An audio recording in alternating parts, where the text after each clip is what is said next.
Bismillahirrahmanirrahim. Assalamualaikum warahmatullahi wabarakatuh. Baik, kita akan melanjutkan materi mengenai sistem upah. Nah, sebelumnya pastinya kalian sudah mempelajari materi tentang ketenagakerjaan. Sedikit kita ulas apa sih ketenagakerjaan itu? Nah, kalau menurut pendapat kalian, apa itu ketenagakerjaan? Ketenagakerjaan adalah orang yang bekerja. Ketenagakerjaan adalah orang yang sedang melakukan pekerjaan. Lalu apalagi? Ketenagakerjaan adalah orang yang bergerak untuk mendapatkan uang. Atau ketenagakerjaan sama dengan uang.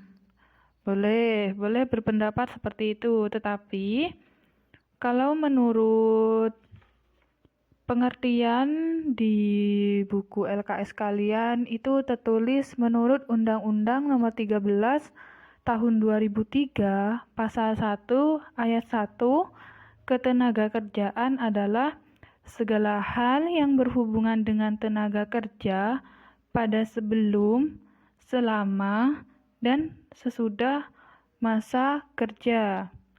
Dengan demikian, ketenagakerjaan merupakan segala sesuatu yang berhubungan dengan tenaga kerja secara keseluruhan. Nah, jadi ketenagakerjaan itu semua hal yang berkaitan dengan tenaga kerja pada sebelum, selama, dan sesudah masa kerja. Oke, selanjutnya kita akan membahas mengenai sistem upah. Nah, kaitannya apa sih ketenagakerjaan itu sama sistem upah? Nah, kita kalau bekerja pastinya karena ada upah. Nah, apa upah itu? Menurut Undang-Undang Nomor 13 Tahun 2003 tentang ketenagakerjaan, Pasal 1 Ayat 30, upah adalah hak pekerja atau buruh yang diterima dan dinyatakan dalam bentuk uang sebagai imbalan dari pengusaha atau pemberi kerja kepada pekerja atau buruh yang ditetapkan dan dibayarkan menurut suatu perjanjian kerja, kesepakatan, atau peraturan perundang-undangan, termasuk tunjangan bagi pekerja atau buruh dan keluarganya atas suatu pekerjaan dan atau jasa yang telah atau akan dilakukan. Dengan demikian, upah adalah imbalan atau balas jasa kepada tenaga kerja atas faktor produksi yang diberikan menurut suatu perjanjian bekerja yang telah disepakati. Jadi, dari pengertian tadi kira-kira apa yang dapat disimpulkan? Yang paling diingat itu gaji, upah. Nah, kalian pernah mendengar tidak perbedaan antara upah atau gaji? Itu berbeda atau sama? Nah, nanti kita bisa bahas di selanjutnya. Kita diskusi di kelas. Jadi, diingat-ingat, upah adalah imbalan atau balas jasa kepada tenaga kerja atas faktor produksi yang diberikan menurut suatu perjanjian kerja yang telah disepakati. Nah, jadi kalau kalian kerja misal di perusahaan, pabrik, atau yang sejenisnya, nah itu kalian menyelesaikan tugas atau pekerjaan kalian. Setelah mengerjakan tugas atau menyelesaikannya, kalian akan mendapatkan yang namanya upah. Upah itu adalah balas jasa atau imbalan yang diberikan perusahaan atas pekerjaan yang telah kalian selesaikan.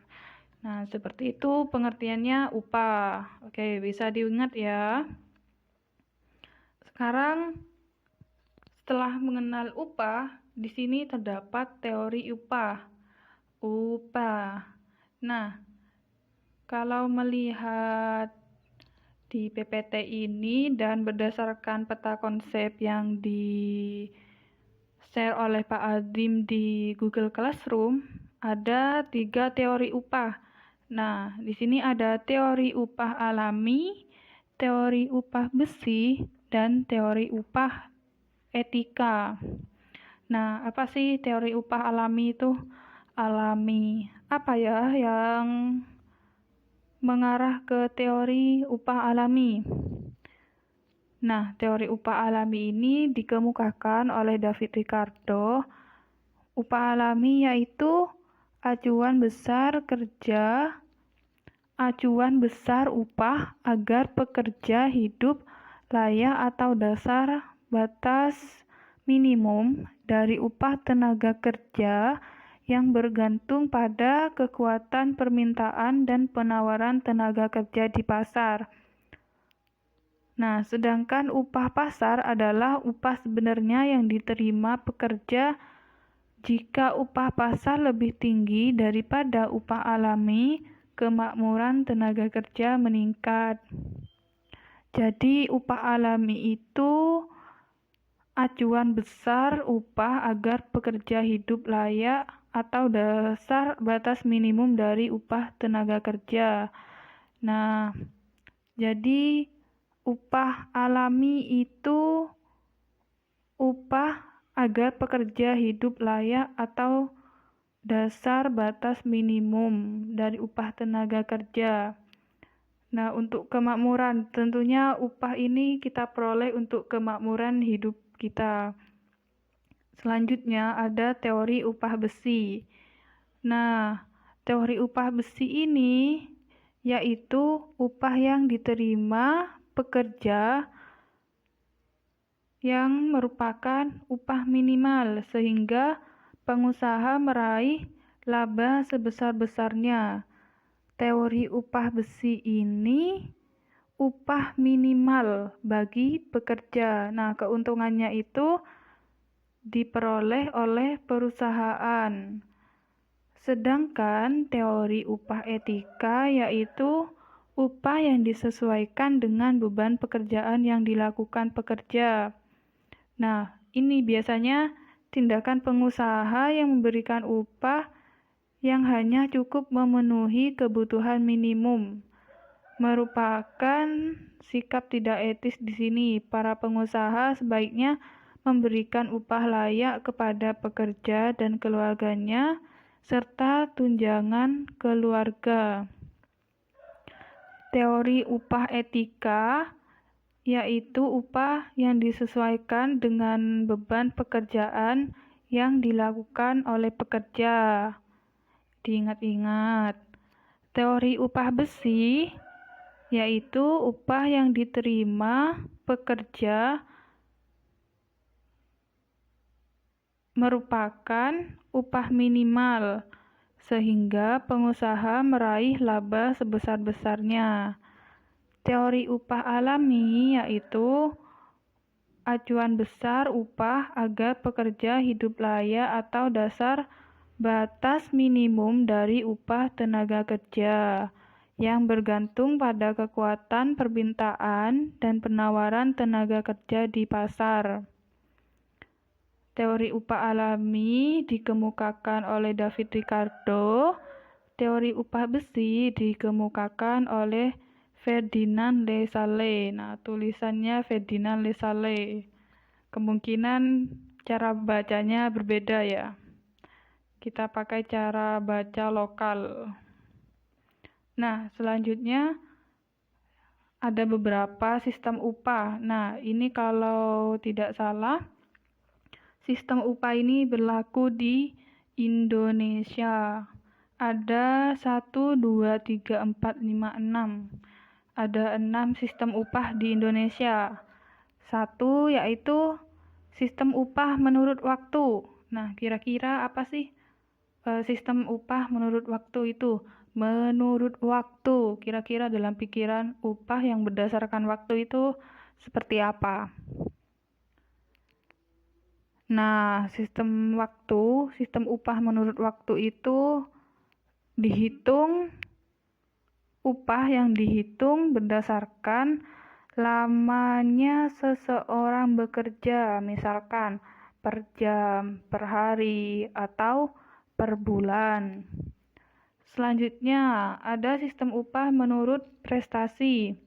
Prestasi, apa dong prestasi? Kalau di sekolah itu, prestasi itu bisa diartikan ketercapaian kita dalam hasil belajar, entah itu akademik maupun non-akademik. Nah, kalau di sistem upah, kira-kira apa yang menggambarkan prestasi? Nah, kalau di sistem upah, prestasi itu misalkan ketercapaian seorang pekerja dalam menghasilkan produksi atau jumlah barang yang dihasilkan.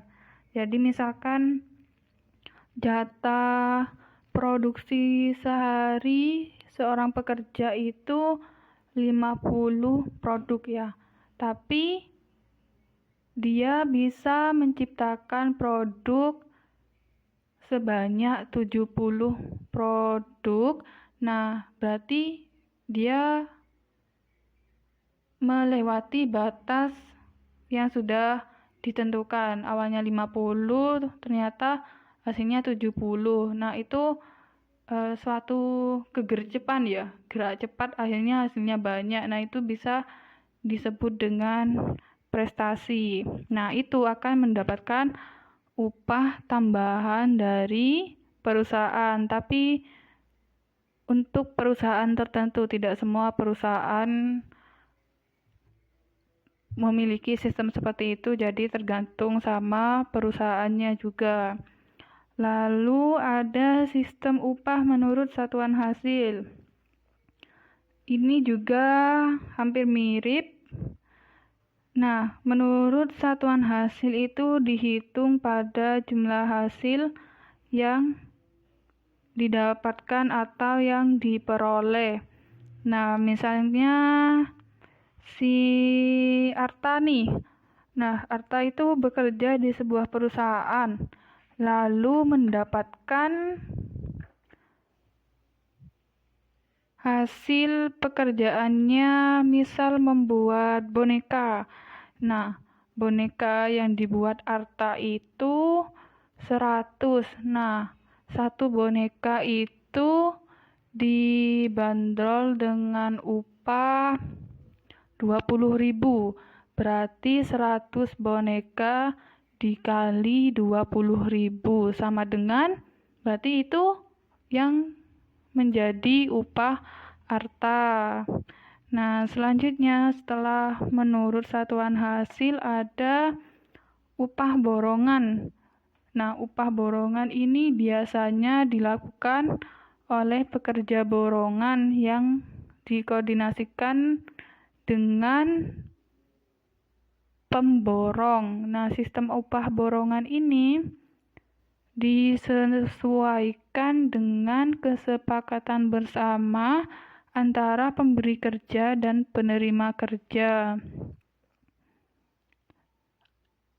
Ini hampir mirip dengan sistem upah menurut satuan hasil, namun upah borongan biasa dilakukan oleh pekerja borongan.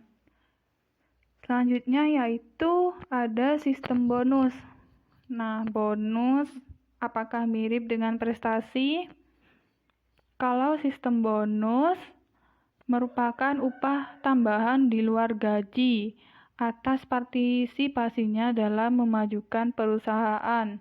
Bonus diberikan untuk meningkatkan produktivitas para pekerja supaya lebih giat dan tanggung jawab.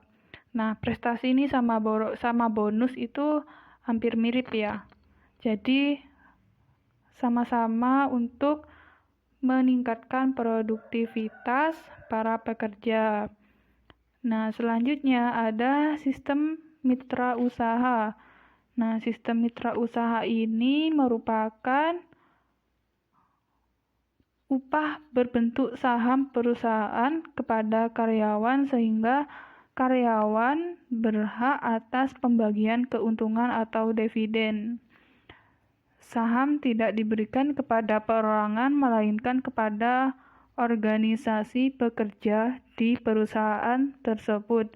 Ini sistem mitra usaha itu biasanya dengan adanya kerjasama ya, bukan milik perseorangan. Jadi misalkan perusahaan A dan B bekerja sama, jadi keuntungannya dibagi 2.